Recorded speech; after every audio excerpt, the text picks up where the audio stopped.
Բարև ձեզ, Ստեփան Գրիգորյան, YouTube-յան ալիքի մասնակիցներ։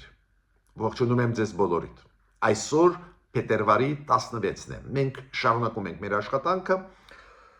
Այսօր էլ ես կխոսեմ արտաքին հարաբերություններից ու առաջի հերթին Ռուսաստանի քայլերից Հայաստանի դեմ ուղղված։ Ամեն օր նորություններ, ամեն օր վտանգներ, այս անգամ ես ուշադրությունը կդարձնեմ այն սադրանքի, որը կատարեց հայոց պետականության դեմ Ալեքսեյ Օվերչուկը, Ռուսաստանի փոխվարչապետը։ Լրջագույն վտանգ, վտանգավոր հայտարարություն ինքը արեց 2-3 օր առաջ։ Դրա մասին կխոսենք, նաև մեր ղեկավարների մի շարք հայտարարությունների մասին կխոսենք, Ալեն Սիմոնյանի ինտերվյուից տրված դոշտ հեռուստաալիքին, ընդդիմադիր հեռուստաալիքին Ռուսաստանի եւ Նիկոլ Փաշինյանի մի քանի կարևոր ասացներից ես կխոսեմ այսօր անպայման։ Բայց պետք է ձեզ ասեմ, որ ես չեմ մոռանում, որ Հայաստանում պետք է անցնեն մոտ ժամանակներս ազգային ժողովի ընտրությունները, դուք գիտեք, հունիսի 7-ին են լինելու ու նախընտրական այդ process-ը շուտ սկսվեց ու գնում է կուսակցություններ հայտարարում են իրենց մասնակցության մասին, առանձին կուսակցություններ, առանձին դաշինքներ, լուրջ process է գնում, այդ process-ի մասին անպայման մենք կխոսենք, դրա մասին էլ ոչ թե այսօր, բայց անպայման կխոսենք, ուղղակի ես ուզում եմ ասել, որ ես ուշադրության կենտրոնում նաև ներքին քաղաքականության հարցերը պահում եմ, քանի որ իրենք առնչվում են արտաքին քաղաքականության հետ։ Քանի որ Ռուսաստանի այս արշավը մեր դեմ ուղղված պատահական չի։ Այո, Ռուսաստանը ուզում է, որ Հայաստանը անկախ չլինի։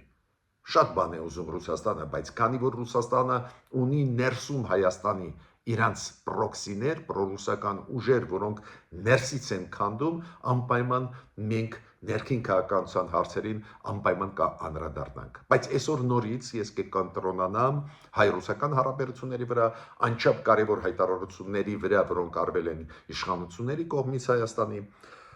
եւ Ռուսաստանի կողմից արված մի քանի հայտարարությունների, որոնք ուղղակի սադրանք են ու վտանգ են ներկայացնում մեր պետականության համար։ Դա է պատճառը, որ այդ թեմային նորից ես անդրադառնում եմ։ Ես պետք է ասեմ, մեր ոճը աշխատանքի Ստեփան Գրիգորյան YouTube-յան ալիքի շրջանակներում չի փոխվելու։ Այո, այն դրականը, որը արվում է, միշտ մենք կնշենք, ցույց կտանք ձեզ, կներկայացնենք, քանի որ շատ ու շատ լուրջ զարգացումներ են գնում, նաև հայտվում դրական զարգացումներ, այնտեղ որ մենք տեսնում ենք հնարավորություն առաջարկություններ անել կառավարությանը, դիտողություն առանձին դեպքերում, դա էլ կանենք անպայման, որ օգնենք, որ վիճակից այս բավական բարդ դուրս գանք, ալեկոծվող աշխարհ է, բացվում են մեծ հնարավորություններ, բայց միաժամանակ վտանգներ։ Ուրեմն մենք պետք է օգտակար լինենք մեր պետությանը, մեր ժողովրդին, մեր սփյուռքայությանը։ Ուրեմն ես սկսում եմ այսօրվա մեր աշխատանքը Նիկոլ Փաշինյանի շատ ուշագրավ մի քանի հայտարարություններից։ Նիկոլ Փաշինյանը ասաց, որ առանձին դեպքերում գործող դեսպանատները Հայաստանի ներսում, տարբեր երկրների, բարեկամական երկրների նույնիսկ անում են հայտարարություններ, որ խորհուրդ չեն տալիս, ասենք Սյունիքի մարզ մտնել կամ այլ տեղեր Հայաստանի։ Ու ինքը ասում է, այդ ուղղությամբ պետք է աշխատենք, մենք կառավարությունը որ այս ձևի երևույթներ չլինեն, ես իր հետ համաձայն եմ, գիտեք ինչ առումով։ Իրոք Հայաստանում կայուն վիճակ է։ Իրոք գրեթե բացառվում է ինչ որ ուժային քայլեր Հայաստանի դեմ, սահմաններում կռակոցներ չկան։ Այո, ծանր էր 5 տարի առաջ, 3 տարի առաջ, բայց վերջի 1.5-2 տարիա կայունացավ։ Էդ էլ Իլհամ Ալիևը անընդհատ հայտարարում է, որ խաղաղությունը հաստատվեց, ու իրոք Թրամփ ծրագրի հաստատումից հետո օգոստոսի 8-ի պայմանավորվածություններից հետո Դոնալդ Տրամփի աջակցությամբ շատ հավանական է, որ ինչ որ ուժային բաներ լինեն մեր սահմաններում, մեր դեմ ուղղված։ Ու իրոք պետք է աշխատել, որ այս դեպի հայտարարություններ չլինեն, Քանի որ այդ հայտարարությունները բերում են նրան, որ տուրիստական այդ հոսքերը թուլանում են, մարդիկ ուզում են գան Հայաստան, բայց պարզ է, չէ, ճշտում են կայուն է, ինչքան անվտանգ է, ցանկացած դեպքում այդ հարցերը կարևոր են ու ես ողջունում եմ, որ մեզ մոտ մեր կառավարությունում հասկանում են, որ դա խնդիր է, պետք է լուծվի։ Մյուս հարցը Հայաստանի ու ավելի ճիշտ Նիկոլ Փաշինյանի ու Ալիևի հետ կապված է, դու գիտեք այդ Զայեդ մրցանակը, որ իրանք ստացան խաղաղության ձգման կամ քայլեր անելու հետ կապված, բայց այդ մրցանակը նաև իր մեջ պարունակում է ֆինանսական մաս, այս մոտավորապես $1 միլիոն է ու կկիսվի Նիկոլ Փաշինյանի եւ Իլխան Ալիևի միջև Նիկոլ Փաշինյանը արեց հայտարարություն, որ կմտածեն կառավարությունում ոնց օգտագործել այդ $500 միլիոն, որը ինքը ստացավ, քանի որ ստացավ Զայեդ մրցանակը։ Մյուսը Նիկոլ Փաշինյանը ի վերջո անդրադարձավ Կոնստանտին Զատուլինի այն հայտարարությանը, հիշում եք այդ Պետդումայի պատգամավոր, որը շատ դաժան հայտարարություն արեց Նիկոլ Փաշինյանի անձամբ դեմ ուղղված, ինչ որ 5 միլիարդի մասին էր խոսում, ով վերցրեց, ինչի համար, ինչի դեմ հայտարարություն էր, բացի դրանից իր հայտարարության մեջ այդպես մտքեր կային Կոնստանտին Զատուլինի, որ Հայաստանի համագործակցությունը աշխարհի հետ, Հայաստանի համագործակցությունը փորձը նորմալացնել, կարգավորել հարաբերությունները Թուրքիա, Ադրբեջանի հետ, դա ուղղված է Ռուսաստանի դեմ։ Ու Նիկոլ Փաշինյանը իր բրիֆինգում 3 օր առաջ լրագրողների մոտ ինչ մտքերով կիսվեց։ Ինքը ասեց, որ ինքը հույսով է, որ այդ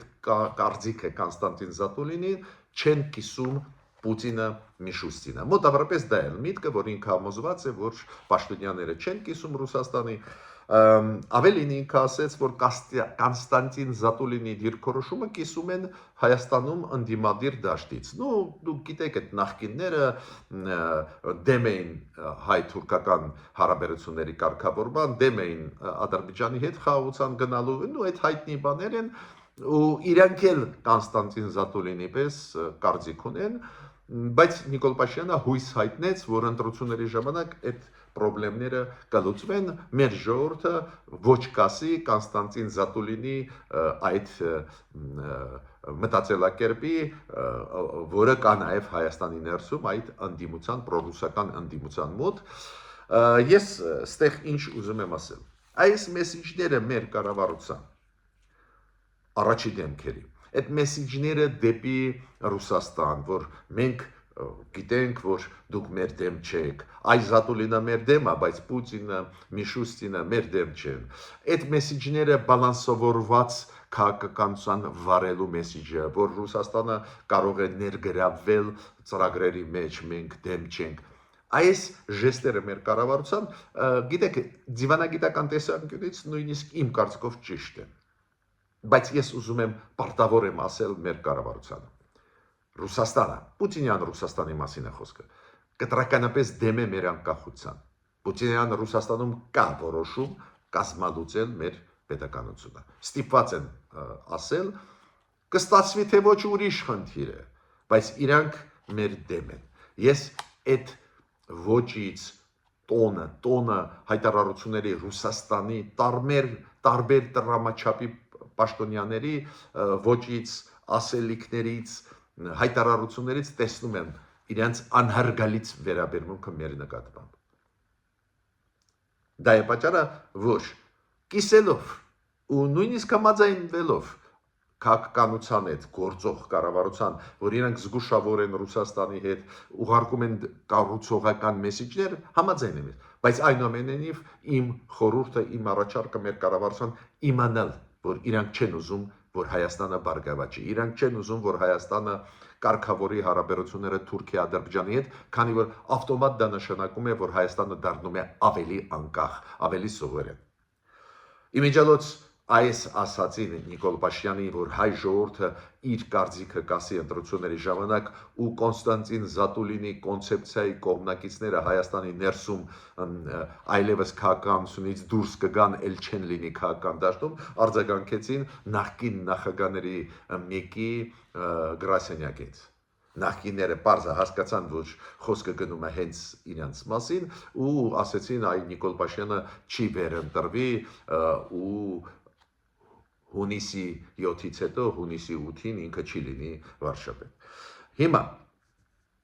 Նիկոլ Փաշինյանը նաև անդրադարձավ շատ կարևոր ներքին քաղաքականության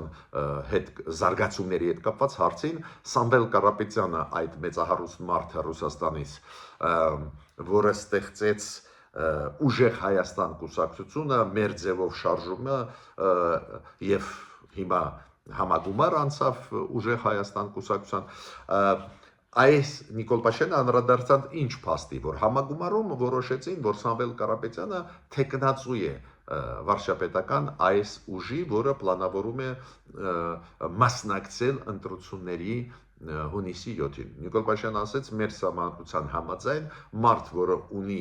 այլ քաղաքացիություն բացի Հայաստանի քաղաքացիությունից, իրավունք ունի ոչ միայն վարչապետի թեկնածու լինի կամ վարչապետ ընտրվել, նաև պատգամավոր լինել։ Իրոք, մեր սահմանադրության համաձայն մարդիկ, ովքեր ուզում են դառնալ պատգամավոր, նախարար կամ վարչապետ, պետք է լինեն միայն Հայաստանի Հանրապետության քաղաքացի։ Ու նվազագույնը վերջի 5 տարի։ Եթե չեմ սխալվում, այդ նախկինում մինչև 10 տարի, հիմա այս վերջի նորմը 5 տարի։ Բայց ինչու ես դա ասում եմ, քանի որ շատ զարմացած եմ այդ համագումարում, ուժեղ Հայաստանի համագումարում, որ այս ձևի անհետ որոշում ընդունեցին։ Իրանք գիտեն, որ մեր սահմանադրությունը սահմանափակում ունի։ Վարչապետի թեկնածուն, որը կգլխավորի ցուցակը կուսակցության, որը կգնա ընտրություններին, որ մասնակցի հունիսի 7-ի ընտրություններին ազգային ժողովի, անպայման պետք է ունենա միայն Հայաստանի քաղաքացիությունը։ Ինչու իրանք հիմա Սամվել Կարապետյանին առաջադրում են որպես առաջի տեղ զբաղեցնող ուժեղ Հայաստան ցուցակում ու որպես իրանց թեկնածու վարչապետի չգիտեմ, քանի որ կենտրոնական ընտրական հանձնաժողովը իրավունք չի ունենալու գրանցել այս ձևի ուժ։ Ու Նիկոլ Փաշինյանը դրան անդրադարձավ, ավելին Նիկոլ Փաշինյանը ակնարկարեց, որ այս մարդը ունի բացի Հայաստանի եւ Ռուսաստանի քաղաքացիություններից էլի երրորդ երկրի քաղաքացիություն ունի։ Ինքը ակնարկը է տարեց։ Բայց նորից կրկնում եմ, ներքին քաղաքականության զարգացումների, այն ուժերի, որոնք ուզում են մասնակցել ընտրությունների, այս զարգացումների մասին առանձին հաղորդում ես կանեմ, քանի որ ներքին քաղաքականության զարգացումները նաև կարևոր են։ Մենք տեսնում ենք, որ Ռուսաստանը լկտի է պահում մեր նկատմամբ ոչ միայն այն պատճառով, որ համաձայն չի, որ Հայաստանը ուզում է սուվերենությունը ուժեղացնել, ուզում է աշխատել ամբողջ աշխարհի հետ, դիվերսիֆիկացնել իր տնտեսությունը, էներգետիկան, քաղաքականությունը։ Ռուսաստանը լկտի է պահում, քանի որ ստեղ կա 5-րդ շարասյուն, պրոռուսական ուժեր, ովքեր պատրաստ են քանդել Ռուսաստանի հետ միասին մեր պետականությունը։ Ալեն Սիմոնյանի ասածը շատ կարևոր է, նաև Ալեն Սիմոնյանը տվեց ինտերվյու, որը հրապարակվեց երեկ, ինքը տվեց ինտերվյու Դոշտ հեռուստաալիքին։ Այդ հեռուստաալիքը դուք գիտեք ընդդիմադիր հերստալիք է, գործում է Ռուսաստանից դուրս, քանի որ հետապնդվում էր շատ ճանաչված ընդդիմադիր ռուսական հերոստալիք է, Դոշտ հերոստալիքը, ու Ալեն Սիմոնյանը տվեց իրանց ինտերվյու, դա շատ ուշագրավ է, որ հենց ընդդիմադիր հերոստալիքին Ռուսաստանի տվեց Ալեն Սիմոնյանը ինտերվյու, ողջունում եմ դա, ու ինքը գիտեք ինչ հարցերին պատասխանեց, օրինակ շատ հարցեր են, բայց ես ուշադրությունը կդարձնեմ 1-2 հարցերին, որոնք տրվել են Ալեն Սիմոնյանին, մեր ազգային ժողովի նախագահին։ Ուրեմն առաջինը ռազմաբազան Ռուսաստանի պետք է դուրս բերվի, պլանավորում է այս իշխանությունները դուրս բերել թե ոչ։ Ու Ալեն Սիմոնյանը ասաց, գիտեք, օրինակ սահմանապանների հարցերում մենք արել ենք քայլեր։ Ռուս սահմանապաներին հանեցինք Զվարթնոց օդանավակայանից, հանեցինք մի շարք կետերից, հիշում եք 17 կետերից հայ-ադրբեջանական սահմանների մոտ, հանեցինք հայ-իրանական անցակետից ռուս սահմանապաներին։ Ինքը ասեց, այդ արել ենք, բայց որպես ակտուալ հարց ռուսական ռազմաբազայի հանումը դեռ չի դրվել։ Ինքը նաև գիտեք ինչին անդրադարձավ Ալեն Սիմոնյանը, երբ որ իրան հարցեր էին տալիս, կապված նրա հետ, որ չեն համընկնում, ասենք, Ռուսաստանի, Հայաստանի շահերը, ինքը ասեց, մեր դիրքորոշումը շատ հասարակ է։ Այնտեղ, որտեղ որ համընկնում են շահերը, կհամագործակցում ենք, բայց այնտեղ, որտեղ չեն համընկնում, ես մի քիչ բացում եմ ասածը պարոն Ալեն Սիմոնյանի, այնտեղ, որտեղ չեն համընկնում, մենք շարժվում ենք Հայաստանի շահերով։ Միանշանակ ճիշտ պատասխան է, կոռեկտ, բայց միտքս ինչու՞մ է կայանում։ Այդպես էլ պետք է լինի։ Այո, եթե համընկնեն շահերը, ով է ասում, արհեստականորեն դեմ դուրս գալ, ասենք, Ռուսաստանի։ Բայց եթե չեն համընկնում, ավելին Ալեն Սիմոնյանը ասեց, որ մեր ճանապարհը դեպի սովերենություն, ավելի ուժեղ անկախություն հենց 2018 թիվն էր, երբ որ լեգիտիմ ձևավորվեցին իշխանությունները, то есть ընտրությունները դեմոկրատական էին, ինքը միջից ակնարկարեց, որ նախկինների ժամանակ նույնիսկ պաշտոններին նշանակում էին Մոսկվայից։ Նո, այս նուրբ ակնարկարեց։ Մյուսը ինչ կարևորագույն իմ կարծիքով պատասխաններից էր, երբ որ հարցը գնաց Ալեն Սիմոնյանի այցելության մասին, փետրվարին սկզբին հիշում եք, Ալեն Սիմոնյանը այցելեց Մոսկվա։ Այնտեղ հանդիպումներ ունեցավ Մատվիենկոյի հետ, հանդիպումներ ունեցավ Սերգեյ Լավրովի հետ, արտգործնախարարի։ Ու հարցը նա էր, ինչքանով իր նկատմամբ ճնշումը մեծ էր կամ ագրեսիվ դրսևորում էր թե ոչ, նո ինքը ասեց դա աշխատանքային այցելություն էր, աշխատանքային քննարկեցինք ու շատ ուշագրավ բան ասեց Ալեն Սիմոնյանը։ Ինքը ասեց, հետո երբ որ ԶԼՄ-ների ներկայացուցիչները Ռուսաստանի պաշտոնական կոպիտ ասած ԶԼՄ-ները հարցեր էին տալիս, ինքը ասեց, ստեղ ես ավելի ագրեսիվ ու կոշտ դիրքորոշում զգացի, քան թե պաշտոնական բանակցությունների ժամանակ։ Դա էլ հետագարկիր է։ Հիմա անցնում եմ Ռուսաստանի պաշտոնյաների վերջի ժամանակվա ճնշումների մեր վրա, վերջի 3 օրվա մասին է խոսքը։ Տեսակ 10 օր առաջ դրա այդ թեմայով խոսել ենք, 10 օր առաջ էր իրար հետևից մեր դեմ պաշտոնյաների կողմից հայտարարություններ Ռուսաստանի։ Հիմա այդ ամեն ինչը շարունակվում է ամեն օր։ Ուրեմն վերջի 3 օրվա հայտարարություններից ուզում եմ ձեզ ներկայացնել ու կգամ Ալեքսեյ Օվերչուկի սադրանքային հայտարարությանը։ Լրջագույն սադրանք արվեց հայոց պետականության դեմ։ Միջև գալա Ալեքսեյ Օվերչուկի Ռուսաստանի փոխվարչապետի սադրանքի մի քանի պաշտոնյաների ասածներին ուզում եմ անդրադառնալ։ Նորից Ռուսաստանի փոխարտգործնախարար պարոն Միխայել Գալուզինը նորից ինքը ասում է, որ նորից նույն թեզը, այս համագործակցությունը արևմուտքի հետ, նաև ռազմատեխնիկական ոլորտում, նաև տնտեսական ոլորտում, դա մեխանիզմ է, որով արևմուտքը Հայաստանը մեր դեմ է ուղղում։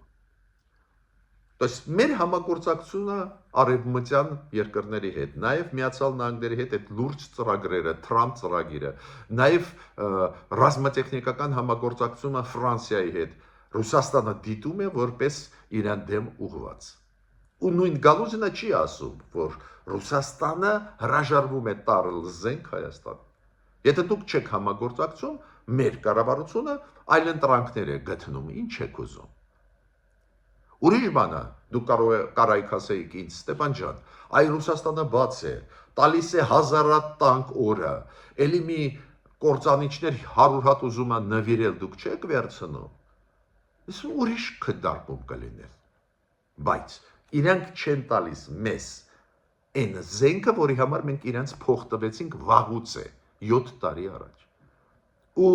միաժամանակ պահանջում են, որ ուրիշների հետ մենք չաշխատենք, չպաշտպանենք մեր ժողովրդին։ Մյուսը պարզ է, նորից կրկնվում է նույն թեզը, որ Եվրոմիության չափորոշիչները, ստանդարտները չեն համապատասխանում ԵԱՏՄ-ի ստանդարտներին։ Նաև ասում է, մենք բնական դաշնակիցներն ենք Հարավային Կովկասում։ Շատ զարմանալի մտքեր են։ Ինչ բնական դաշնակիցները, երբ որ 2020 թվին պատերազմից անմիջապես ավարտից հետո Վլադիմիր Պուտինը ելավ ու ասեց Ղարաբաղը դա անբաժանելի մասն է Ադրբեջանի։ Պատկերացնում եք, ԵՀԿ-ի Մինսկի խմբի համանախագահ երկրի նախագահ հակասող ԵՀԿ-ի Մինսկի այն ժամանակ ակտիվ աշխատող հայտարարություն է անում։ Ասում է ձերը չի, դա Ադրբեջանին է։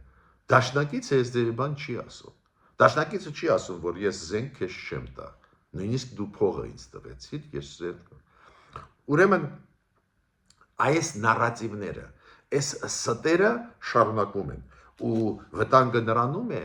որ շարունակում է անել պաշտոնյաները։ Գիտեք, երբ որ Կոնստանտին Զատոլին ասում է Պետդումայի падգամավոր դա էլ պետք է մտահոգի մեզ, դա падգամավոր է Ռուսաստանի, բայց այստեղ պաշտոնյաներ են, ստեր են փչում, ասում են մենք դաշնակից ենք, ուրեմն Հայաստանը պետք է այդ դաշնակցային հարաբերությունները հարգի եւ այլ եւ այլ։ Փաստորեն իրանք ձև են թափում, որ Հայաստանին չաջակցեցին, ոչ 2020 թվի պատերազմի ժամանակ, ոչ էլ 2023 թվին։ Չեն աջակցել։ Ու ձև են թափում, մոռացության են տալիս, իբր ամեն ինչ նորմալ է, ինչ չեք անում, խի եք գնում դեպի արևմուտք։ Ավելին, Միխայել Գալուզինը ասեց տղեկ, դուք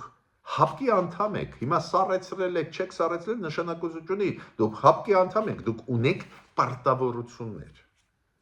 Չի ասում, որ ունենք իրավունքներ, ասում եմ պարտավորություն ունենք։ Հիմա անցնում եմ պարոն Ալեքսեյ Օվերչուկին։ Ալեքսեյ Օվերչուկը ասեց,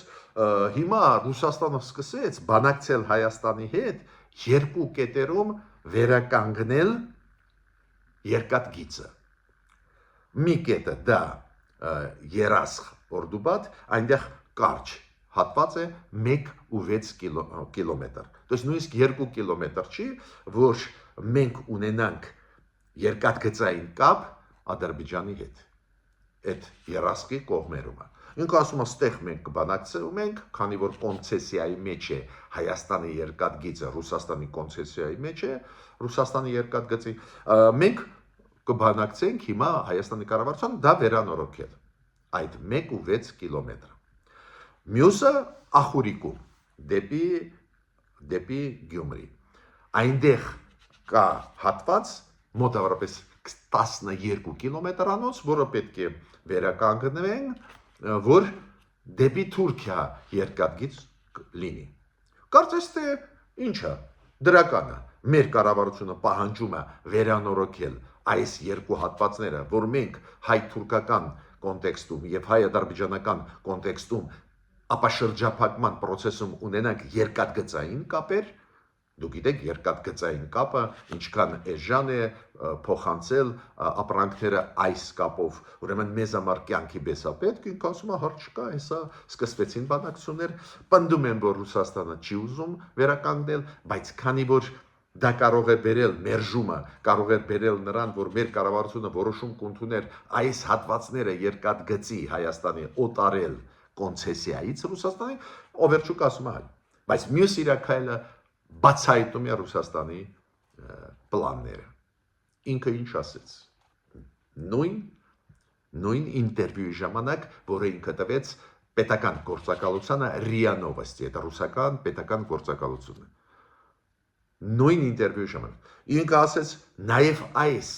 հատվածները վերականգնել պետք է, որ Ռուսաստանի ապրանքները դուրս գան Թուրքիայով, Եվրոպա, որ ապաշրջափակում նաև լինի Ռուսաստանի համար, որ Ռուսաստանի ապրանքները դեպի Սև ծովեր, դեպի այլ տեղեր դուրս գան։ Նաև եթե բացվում են ճանապարհները երկաթգիծը Երասխ Օրդուբադ, ուրեմն դեպի Իրան, դեպի Պարսից ծով կարող է գնալ։ Ու այդ ամեն ինչը ինքը բացեց։ Պարսից ծոց, միջերկրական ծովեր, Այս ապաշրջակման հայկական կոնտեքստում դա սադրանք է, դա Ռուսաստանը սանկցիաների տակ է, կոշտ Ամերիկայի սանկցիաների տակ, Եվրոմիության, Միացյալ Նահանգները ավելին, դու գիտեք, հիմա սկսեցին Միացյալ Նահանգները այս նավթի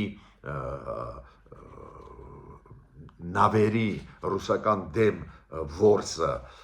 Եվրոմիությունը օրեցօր կոշտացնում է սանկցիաները նույնիսկ այն ընկերությունների, այլ երկրների, ովքեր օգնում են Ռուսաստանին շրջանցել սանկցիաները, դա սադրանքային հայտարարություն է։ Այ մեր կառավարությունը պետք է հասկանա, դա սադրանք է։ Երբ որ դու ասում ես, այս երկու հատվածը մենք վերանորոգում ենք, ոչ թե ասում ես Հայաստանի համար, որ Հայաստանը կապվի Թուրքիայի հետ ու Ադրբեջանի հետ, այլ դրա համար, որ Ռուսաստանի ապրանքները կարողանան դուրս գալ եւ դեպի միջերկրական ծով Թուրքիայով եւ դեպի հարավ, դեպի Իրան, Իրանի տարածքով դեպի Պարսից ծոց, դա նշանակում է սադրանք։ Քանի որ Հայաստանը ապաշրջապակումը իր համար է անում, այլ ոչ թե Ռուսաստանի ապրանքների համար, որոնք սանկցիայի տակ են։ Ավելին սադրանքները շարունակվում են, ուրեմն հապկում կա, դուք գիտեք, նաև այս կազմակերպության գլխավոր շտաբը ռազմականների, այնտեղ գլխավոր շտաբի ղեկավար ռուսական գեներալն է, պարոն Սերջիկովը, ու ինքը ասեց, որ հարավային Կովկասում արևմուտքը ուզում է ուժեղանալ, ու մենք չպետք է թույլ տանք Հայաստանի միջոցով ուզում է ուժեղանալ, ուրեմն ստեղ կարող են լինել բախումներ, ստեղ կարող են լինել բան։ Հարավային Կովկասում, քանի որ Վրաստանը, Ադրբեջանը հապկի անդամ չեն, Հայաստանը սառեցրեց, բայց ֆորմալ հապկի անդամ է, եթե ինքը ասում է, որ Հարավային Կովկասում կարող են լինել բախումներ արևմուտքի հետ, պարզ է, մենակ Հայաստանն է անդամ, սառեցված, բայց ֆորմալ անդամ է։ Ուրեմն խոսքը գնում է բախումների Հայաստանում կամ Հայաստանի շուրջ։ Էդ էլ հայտարարությունը մենք պետք է ուշադրություն դարձնենք մեր կառավարությանը նաև այդ հայտարարությանը։ Ես ավարտեցի իմ այսօրվա ելույթը, իրոք այդ սպառնալիքները,